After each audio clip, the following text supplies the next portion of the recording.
സ്വാമി ശരണം. നമ്മളിന്ന് ഉള്ളത് തമിഴ്നാടിൻ്റെ തെക്കേ അറ്റത്തുള്ള തിരുനെൽവേലി ജില്ലയിൽ തിരുനെൽവേലി പട്ടണത്തിലാണുള്ളത്. താമരഭരണിയുടെ തീരത്ത് 2000 വർഷത്തോളം പഴക്കം കണക്കാക്കപ്പെടുന്ന തിരുനെൽവേലി ക്ഷേത്രത്തിൻ്റെ മുഖ്യ ആകർഷണം എന്ന് പറയുന്നത് കാന്തിമതി സമേത നെല്ലയ്യപ്പർ കോവിൽ തന്നെയാണ്. തമിഴ്നാട്ടിലെ തന്നെ ഏറ്റവും വലിയ ശിവക്ഷേത്രമുള്ളതാണ് നെല്ലയ്യപ്പർ കോവിൽ. ഏകദേശം 9:30 കൂടിയാണ് ഞങ്ങൾ ക്ഷേത്രത്തിലെത്തുന്നത്. നല്ല മഴയുള്ള ദിവസമായിരുന്നു. നമുക്ക് ക്ഷേത്രത്തിൻ്റെ വിശേഷങ്ങളിലേക്ക് പോകാം.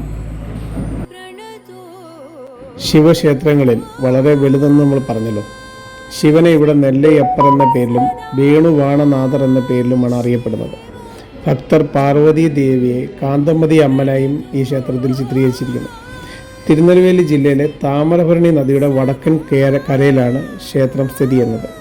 7-ാം നൂറ്റാണ്ടിൽ നായനാന്മാർ എന്നറിയപ്പെടുന്ന തമിഴ് കവികളായ എഴുത്തുകാർ ചിത്രീകരിച്ച തമിഴ് ശൈവ കനോനിയ കൃതികളായ തേവാരത്തിലും പാടൽപെട്ട സ്ഥലമായും ഇത് വർണ്ണിച്ചിട്ടുണ്ട്. AD 700-ൽ പാണ്ഡ്യ രാജാക്കന്മാർ പണികഴിപ്പിച്ച നെല്ലയ്യപ്പർ കോവിൽ തമിഴ്നാട്ടിലെ തന്നെ ഏറ്റവും വലിയ ശിവക്ഷേത്രങ്ങളിലൊന്നാണ്. പ്രധാനമായും പരമശിവനും പാർവതിദേവിക്കും 2 ക്ഷേത്ര സമുച്ചയങ്ങളാണ് ഇവിടെ ഉള്ളത്. ക്ഷേത്ര ഗോപുരങ്ങളും ഏതാണ്ട് 17-ാം നൂറ്റാണ്ടിൽ തന്നെ നിർമ്മിക്കപ്പെട്ടതാണ്. ഐതിഹ്യങ്ങൾ പ്രകാരം ഭഗവാൻ പരമശിവൻ താണ്ഡവ നൃത്തമാടിയ സ്ഥലങ്ങളിലൊന്നാണ് നെല്ലയ്യപ്പർ കോവിൽ. ഏകദേശം 14.5 ഏക്കർ വിസ്തൃതിയിലുള്ള ഈ ക്ഷേത്ര സമുച്ചയത്തിലെ എല്ലാ ക്ഷേത്രങ്ങളും ചതുരാകൃതിയിലുള്ള ചുമരുകളാൽ ചുറ്റപ്പെട്ടിരിക്കുന്നു. ക്ഷേത്രത്തിനുള്ളിൽ തന്നെ നിരവധി ഉപക്ഷേത്രങ്ങളും നിലനിൽക്കുന്നുണ്ട്. യഥാർത്ഥ സമുച്ചയം പാണ്ഡ്യന്മാർ നിർമ്മിച്ചതാണെന്ന് നമ്മൾ പറഞ്ഞല്ലോ. എന്നാൽ അതേസമയം തന്നെ കൊത്തുപണി, ഘടന എന്നിവ ചോളന്മാർ, പല്ലവന്മാർ, ചേരന്മാർ, മധുര നായക്കർ എന്നിവരും ചേർത്ത് പണിതാണെന്നും പറയപ്പെടുന്നുണ്ട്.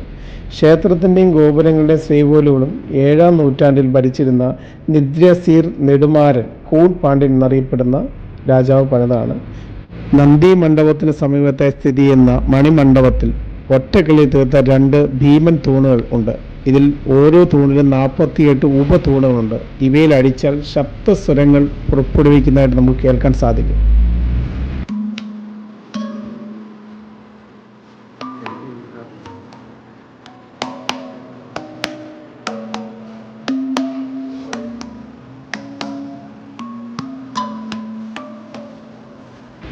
ഈ തൂണുകൾ ശ്രുതിഗണലയ താരങ്ങളുടെ സംയോജനമാണെന്നാണ് തമിഴ് കവികൾ പറയുന്നത്. നന്ദി ഭഗവാനോട് ചേർന്നുള്ള കൊടിമരം 1155-ൽ സ്ഥാപിച്ചു എന്നാണ് പറയപ്പെടുന്നത്. പിന്നീട് പാണ്ഡ്യനായ കുലശേഖര പാണ്ഡ്യൻ ഒന്നാമൻ 13-ാം നൂറ്റാണ്ടിൽ തിരുനെല്ലി നെല്ലയ്യപ്പർ ക്ഷേത്രത്തിന് പുറം മതിൽ നിർമ്മിച്ചു എന്നും പറയപ്പെടുന്നു.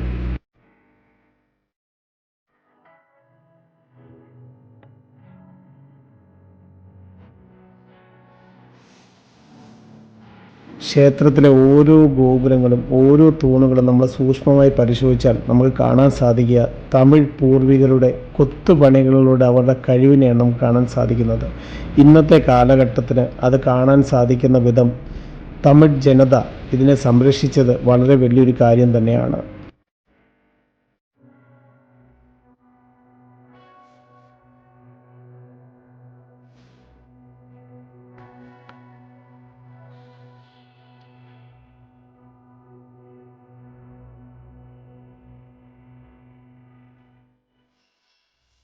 ആദിമകാലത്ത് നെല്ലയ്യപ്പറും കാന്തിമതി ക്ഷേത്രങ്ങളും 2 സ്വതന്ത്ര ഘടനകളായിട്ടാണ് നിലനിന്നിരുന്നത്. ഈ 2 ക്ഷേത്രങ്ങൾ തമ്മിലും അകലവും ഇടങ്ങളും ഉണ്ടായിരുന്നു. 1647-ൽ ശിവഭക്തനായ തിരുവടമലയപ്പ പിള്ളയ്യൻ ചങ്ങല മണ്ഡപം എന്ന പേരിൽ ഒരു മണ്ഡപം നിർമ്മിച്ച് ഈ ക്ഷേത്രങ്ങളെ ബന്ധിപ്പിച്ചു. ഈ ചങ്ങല മണ്ഡപത്തിന് തമിഴിൽ സാങ്കിലി മണ്ഡപം എന്നറിയപ്പെടുന്നു. അതുപോലെ തന്നെ നമുക്ക് ക്ഷേത്രങ്ങളിൽ നിരവധി ശിലാലിഖിതങ്ങൾ കാണാൻ സാധിക്കും. അവയിൽ ഏറ്റവും പ്രധാനപ്പെട്ടവ AD 950-ൽ ഭരിച്ചിരുന്ന വീരപാണ്ഡ്യൻ, രാജേന്ദ്ര ഒന്നാമൻ, കുലോത്തുംഗ ചോള ഒന്നാമൻ എന്നിവരുടെ ലിഖിതങ്ങളാണ്. മാരവർമ്മൻ സുന്ദരപാണ്ഡ്യൻ്റെ ലിഖിതങ്ങളിൽ ഭഗവാനെ ഉടയാർ എന്നും വോടയാന നായനാർ എന്നും ദേവിയെ നാച്ചനാർ എന്നും പരാമർശിക്കുന്നു. കുലശേഖര പാണ്ഡ്യൻ്റെ ലിഖിതങ്ങളിൽ നിന്നും അദ്ദേഹം ചോള, ചേര, ഹൊയ്സാല രാജാക്കന്മാരെ പരാജയപ്പെടുത്തി യുദ്ധത്തിൽ ലഭിച്ച കൊള്ളമുതൽ ഉപയോഗിച്ച് ക്ഷേത്രത്തിൻ്റെ പുറം മതിലുകൾ നിർമ്മിച്ചു എന്ന് വിശ്വസിക്കപ്പെടുന്നു. നെല്ലിയപ്പർ കോവിലിൽ രഥ ഉത്സവം നടക്കുന്ന സമയത്ത് തന്നെ കാന്തിമതി അമ്മാളിനും മറ്റു ഉപദേവതകൾക്കും ഇവിടെ രഥോത്സവം നടത്താറുണ്ട്. നെല്ലിയപ്പർ കോവിലിൽ രഥമുള്ളതുപോലെ തന്നെ അമ്മാളിനും മറ്റ് ദേവതകൾക്കും ഇവിടെ രഥം ഉണ്ട്. ശിവൻ തൻ്റെ താണ്ഡവ നൃത്തം പ്രദർശിപ്പിച്ചതായി പറയപ്പെടുന്ന 5 സ്ഥലങ്ങളിൽ ഒന്നാണ് തിരുനെൽവേലി. ഈ ക്ഷേത്രങ്ങളിലെല്ലാം പ്രത്യേകതരം അമ്പലങ്ങളും നിലനിൽക്കുന്നു. തിരുനെൽവേലിക്ക് താമിര അമ്പലം അല്ലെങ്കിൽ താമിര സഭ എന്നാണ് പറയപ്പെടുന്നത്. 100 തൂണുകളുള്ള വസന്ത മണ്ഡപം നിലനിൽക്കുന്നത് സാങ്കിളി മണ്ഡപത്തിന് പടിഞ്ഞാറ് ഭാഗത്തായിട്ടാണ്. മറ്റു ക്ഷേത്രങ്ങളിൽ നിന്ന് വ്യത്യസ്തമായി നെല്ലിയപ്പർ കോവിലിൽ ക്ലാസിക്കൽ ഡാൻസിൻ്റെയും വിവിധ കലാരൂപങ്ങളുടെയും ഒരു കേന്ദ്രമായിട്ടാണ് വ്യാഖ്യാനിക്കപ്പെടുന്നത്. ഇന്നും പല കലാകാരന്മാരും ക്ഷേത്രത്തിലെത്തുന്നുണ്ട്. ഞങ്ങൾ ദർശനത്തിലെത്തിയപ്പോൾ രംഗസ്വാമി എന്നറിയപ്പെടുന്ന ഒരു കലാകാരൻ്റെ ഓടക്കുഴൽ പ്രകടനം നമുക്ക് കാണാൻ സാധിച്ചു എന്നുള്ളതും ഭാഗ്യമാണ്.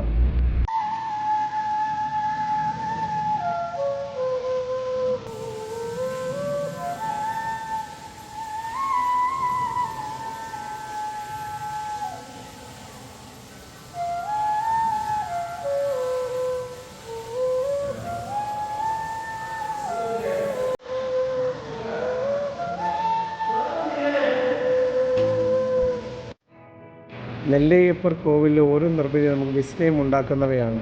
ഈ സ്ത്രീരൂപങ്ങൾ, ഒറ്റക്കല്ലിൽ നിർമ്മിച്ച ഈ സ്ത്രീരൂപങ്ങൾ ഒറ്റ നോട്ടത്തിൽ നമുക്ക് ഒരു വ്യത്യാസങ്ങളും മനസ്സിലാക്കാൻ സാധിക്കത്തില്ല. ആധുനിക കാലഘട്ടത്തിൽ മിഷണറിയുടെ സഹായത്താൽ പോലും ഇങ്ങനെ രൂപം നമുക്ക് കൊത്തിയെടുക്കാൻ സാധിക്കുന്നതുമല്ല.